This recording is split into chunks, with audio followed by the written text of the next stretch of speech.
It's always a pleasure to have you on my channel, and in today's video I'm going to be sharing with you one of the best and most accurate trading strategy. With this strategy you can trade anything.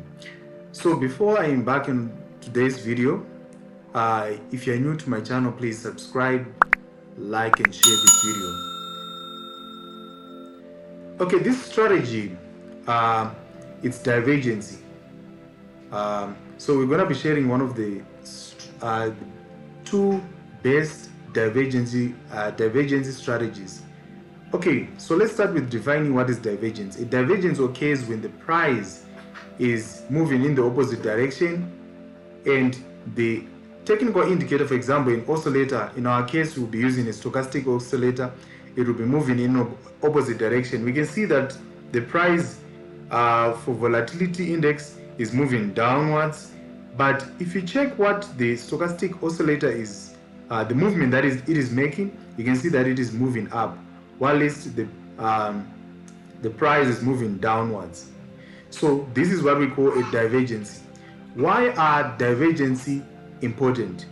In most cases, divergences, they normally appear at a point when there is a possibility of a reversal. Some people normally say that divergences do not work. I'm going to show you one of the mistakes that most people normally make. Once they've spotted divergence, they can see that the price is moving down, while the indicator, the technical indicator, in our case our oscillator indicator, is moving upwards. So they will instantly buy because they've spotted a divergence. In some cases, we can have divergences and the market will just continue moving downwards. So I've come up with two solutions or two strategies that we are going to use to confirm that there is definitely a reversal that is going to take place. So we have two confirmations that we will be making use of. So once we have spotted, the first thing is this: you have to first of all spot divergence, an opposite movement, the opposite movement that the price is making compared to the movement that the oscillator is making. Once you have spotted that, the next thing that you're gonna do is to wait. The first confirmation condition is that so you can make use of the main line or the signal line, but I would prefer to use the signal line. You wait for your signal line to cross above the 50 level. So on your oscillator, on your stochastic oscillator, you are going to add a 50 moving up 50 level. You're not going to make use of the 80 and the 20 and the 80. You're simply going to remove those settings and you're only going to make use of the 50 level. Let me talk a little bit about the 50 level. In most cases, oscillators that are normally used for identifying or indicating a period where there is an overbought and oversold level. But for trend confirmation, probably you are moving from a downtrend or an uptrend. We can see at this point when the signal line crossed the 50 level, the price started to move up. So sometimes, in some cases, we can have a situation where when the oscillator crosses above 50, it's an indication that the market will start moving up. You can see from this period, once the signal line, the red line, crossed the 50 level, it was now moving up. But it's not the only confirmation that we're going to make use of. It is the first condition to confirm a reversal. Then after that, we are also going to make use of a trend line. So once we have spotted a downtrend, we are simply going to join the low highs point. And since the market will be making low lows and low highs, low low, low high, low low, low high, low low. So this is a downtrend. You are simply going to join the low high points to establish your trend line.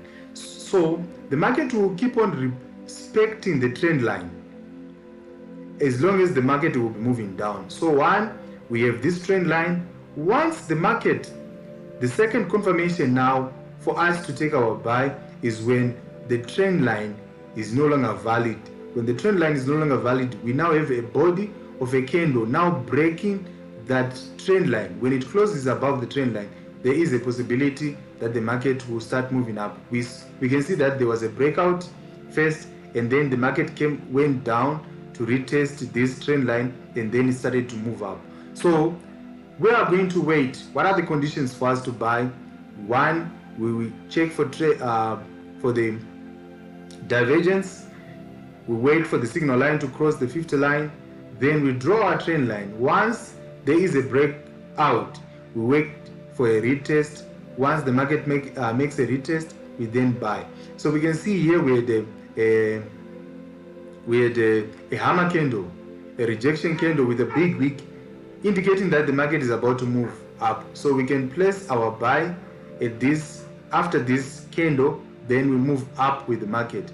So candlesticks will also play a part. So we have one, crossing of the 50 line by the signal line, and also the break and retest of the trend line, and also we also have a what? A pin bar. We also have a rejection candle. We also have a hammer. So at this open of this candle, once the pin bar is been confirmed, we then buy and go up. So we have a lot of confirmations that we have at play. So this candle, the rejection candle, we can see that the wick is very big. I'm not going to talk much about the psychology behind this one, but these candles, they are very powerful in terms of giving us signals or an indication that the market is going to move up. So once you see a candlestick pattern that is also supporting your buy, then you buy and go up. So for our targets, you'll be making use of what? You can also draw a trend line to establish and follow the trend.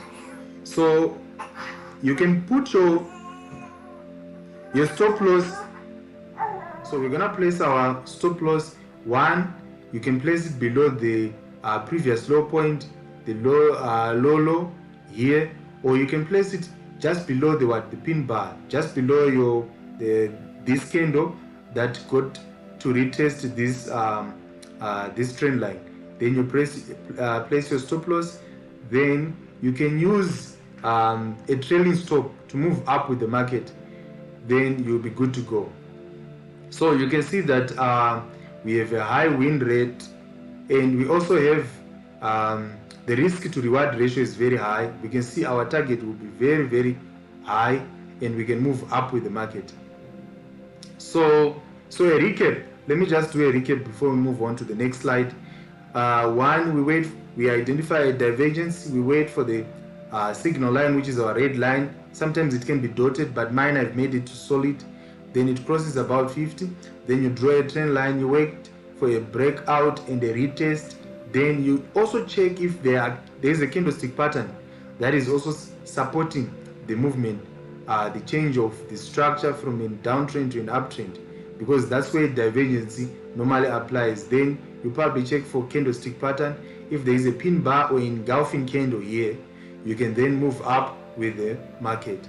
So you can trail your stop loss and you move up, and you'll be moving your stop loss as the market will be moving up. So this is how we can use divergence. So let's move on to the next slide. So we now look at how we can actually sell using this strategy. So we can see at this phase we have a market moving upwards. During this phase we have the price moving upwards. Then we can see that on the chart the price is making high highs, but if you check here we have a high low and a low low. So there is an opposition. That's where we have divergence. The price is moving in opposite direction to the direction that the oscillator is making. So that's one. So we have identified our divergence, but we don't instantly enter the market. That's the mistake that most people normally make. They trade divergence blindly. You need confirmation. So we can draw a trend line. Then we can see that this trend line was being respected, and then we wait for the break of this trend line. Here we can see the price was able to break at this point. Then we are also going to check here on our stochastic oscillator that did it cross below 50. And we can see here we had dodgy candles, but we didn't have enough confirmation. So what I would suggest is this: you can wait for a candle, for example this candle with more volumes. You can see that during this phase we had also this candle which is now confirming that the market is now moving down. Then once you now have a candle with more selling pressure, or where the sellers are in charge, you can see this bearish candle is indicating that we are now moving down. The sellers are now in charge, so you can simply sell at this candle, then you move down with the market. So for your targets, we had this previous low point, so you can target this one as your target profit, or you can use your trailing stop. This one was a win trade, so you can place your TP here since we had this previous low point. So basically that's how you can sell using this strategy. A small recap: one, you identify divergence. This is divergence. The market is moving in opposite direction to the stochastic oscillator. Then you draw a trend line, you wait for the break out of the trend line. Then you also check if the oscillator here is close to the 50 level.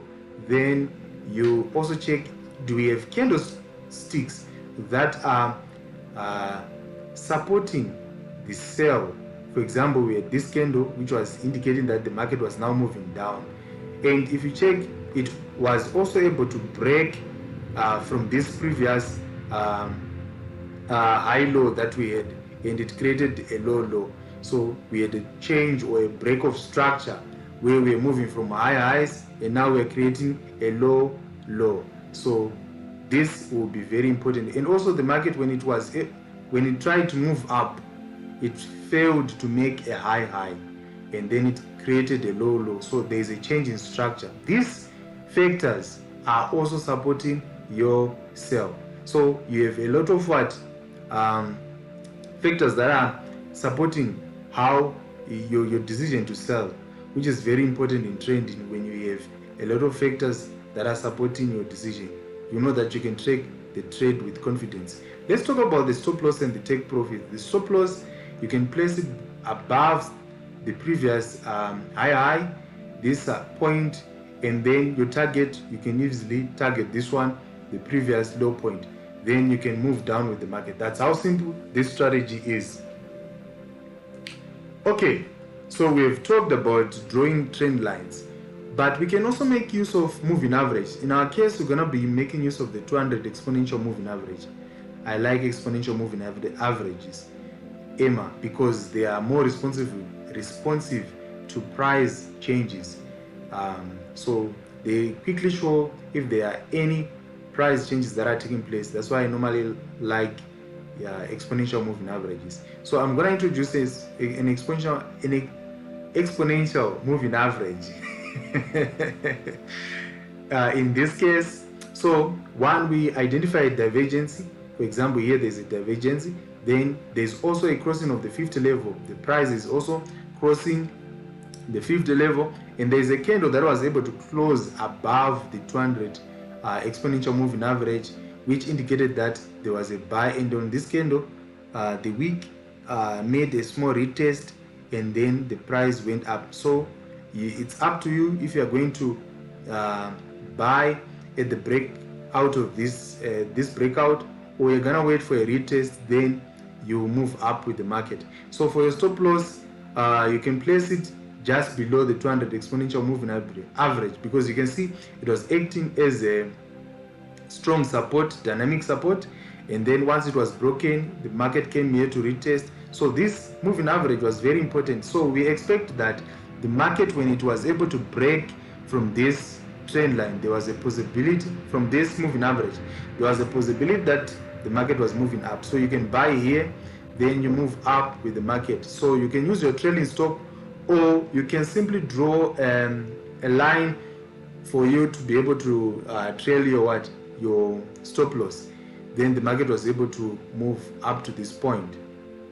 So basically that's how we use this moving average. It's our second strategy when we have identified a divergence. You can see we have a lot of factors that are supporting the movement to our decision to buy.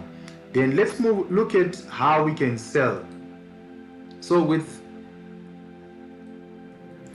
look at how we can use divergence to sell. So one, we have spotted that the price is making high highs, and if we come here, we can also check that from this point to this point, our technical indicator, the stochastic, is now showing us that the price is showing a different movement. This one is moving up, this one is moving down.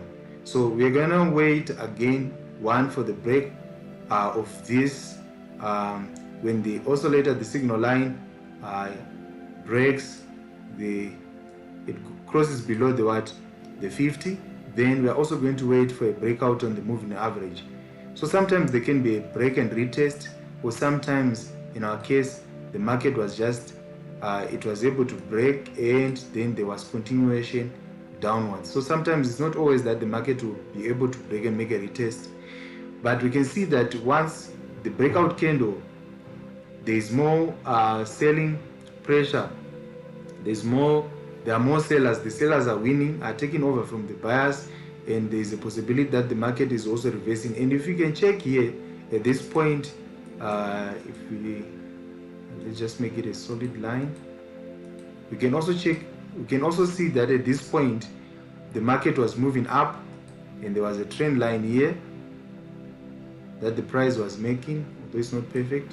But at this point the market was making high highs, high low, high highs, high low, then it made a high high, then it came down, then it failed to make a high high again, but it was able at this point, it was able now to break the previous high low, making a low low. So there was a break of structure, indicating that there is a possibility of a reversal. And we also have what? Divergence. So at this point you're going to place your sell, and you place your stop loss just above this moving average, this breakout candle. Then you move down with the market. So your target for this trade will be here, the previous low point. Then you're going to target this as your target profit. You can see that when the price was able to reach this part, it was able to, here it failed a little bit, but it went up, came down, and it was able to hit our take profit. Then that's it. So basically that's how you can use divergence to trade, to make your sell and your buy decision. But you can see that we have a lot of factors that are supporting our decisions, confluence trading. So this is, if you can master this is one of the most accurate trading strategy that you can have. If you can master this, you'll see that your win trades will be more, and your chances of losing will be very high, because if you can get earlier when the trend is making a reversal, you'll be able to make more money. So divergence is one of the most powerful strategies that you can have to trade your when you're trading. So in my next video, I'm gonna be talking about how we can now use the RSI. We saw that when we are now using the stochastic oscillator, it's a little bit difficult to identify these divergences. So I have an indicator which I'm going to give freely on this channel, which can spot divergences, but we'll be making use of the RSI divergences, and we'll also add some analysis for us to get a good signal. So we have a bearish divergence where the market is reversing from an uptrend, now going downwards. So we'll be explaining how we can use the RSI for divergence. The RSI is very good, and we'll talk more. I think we'll probably have 2 videos where we'll be talking about strategies that we can make use of, that we can use the RSI indicator. But in the next video we'll talk about bearish divergences. So please subscribe, hit the notification bell, like and share this video so that you don't miss on the content that I'll be sharing. Thank you so much for your time. Enjoy your day. Bye bye for now.